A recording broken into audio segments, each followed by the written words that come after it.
ഞാൻ അത്ര സുഖത്തിലല്ല ഗൈസ്, എനിക്ക് 10 പറയാനുണ്ട്. ഇവൻ പറയുന്നത് വിശ്വസിക്കരുത്. ഇവൻ ഭക്ഷണം കഴിക്കാനും കള്ളം പറയാനും മാത്രമാണ് വാ തുറക്കുന്നത്. ചെയ്താൻ്റെ അടുത്ത് ചെയ്തോണ്ടിരിക്കണം അതിന്റെ മോൻ. വേറെ വഴിയില്ല എനിക്ക്. പോയി വെടി വെച്ച് കൊല്ലണം അതിനെ. കണ്ടു എന്ന് പറയുന്നത് ശരിയാണ്, പക്ഷേ മുഴുവനും കണ്ടിട്ടില്ല. വീഡിയോ ഡീപ്പായിട്ട് പരിശോധിച്ച് കഴിഞ്ഞാൽ ഏത് പൊട്ടക്കണനും ഓള് ചെയ്തിരിക്കുന്ന ഒരു കള്ളത്തരം വളരെ വ്യക്തമായി നമുക്ക് മനസ്സിലാക്കാൻ സാധിക്കും. ഇനി കുറച്ച് ദിവസത്തേക്ക് അവന്റെ ശല്യമേ കാണത്തില്ല. എനിക്ക് നേരത്തെ സംശയമുണ്ട് ഇവന്റെ കാര്യത്തില്.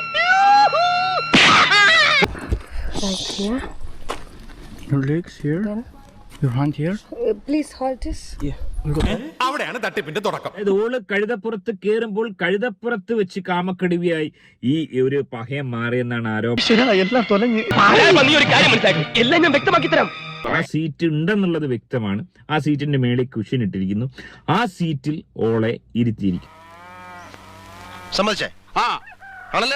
കഴുത പൊയ്ക്കൊണ്ടിരിക്കുകയാണ്. അതിനുശേഷം പൊടുന്നനെ സീ മാറുന്നു. അതായത് പിന്നീട് കാണിക്കുന്നത് ഓൻ കഴുതയുടെ ബാക്കി ഇരിക്കുന്നു. ഇതിലെന്തോ ചതിയുണ്ട് മുതലാളി. അതെന്താണെന്ന് നമുക്ക് ചോർത്തിയേ പറ്റൂ. ശ്രദ്ധിക്കുക, അതായത് ഓൻ കഴുതയുടെ ബാക്കിൽ എങ്ങനെ കേറി, ഓൻ ആവശ്യപ്പെട്ട് കേറിയതാണോ അതോ ഓള് പറഞ്ഞു കയറ്റിയതാണോ ഒന്നും കാണിച്ചിട്ടില്ല. നീയൊക്കെ മനുഷ്യനാവിടെ ങ്കാരപ്പെട്ടി വേലന്റെ ഒരു കൂട്ടം കുതിരയെടുപ്പും കോപ്പും എന്നെ കൊണ്ടൊന്നും പറയിക്കണ്ട. മുഖഭാവം ശ്രദ്ധിക്കുക. അതായത് കൊടിയ പീഡനം ഏറ്റുവാങ്ങിയിട്ടും പ്രകൃതി ഭംഗി ആസ്വദിക്കുന്ന ആ ഒരു, അതായത് പീഡനം ഏറ്റുവാങ്ങുന്നതിനിടയിലും തന്റെ ഒരു പാഷൻ, ആ ഒരു പാഷനിൽ നിന്ന് മോള് വിട്ടയിക്കുന്നില്ല.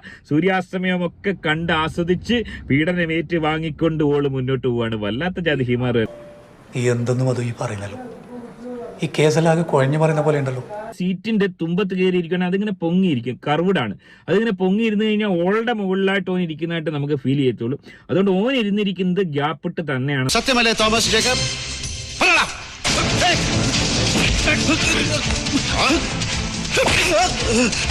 ചെയ്തിട്ടില്ല, അവിടെ ഒന്നും ചെയ്തിട്ടില്ല.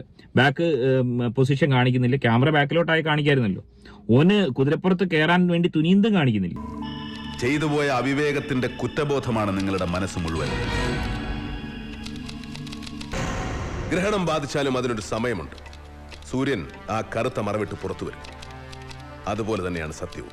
മൂടിവെക്കാം, വളച്ചൊടിക്കാം, പക്ഷേ ഒരു നാൾ ഒരിടത്തത് പുറത്തു വരും. Mister superintendent of police, shall I remind you something? It is quite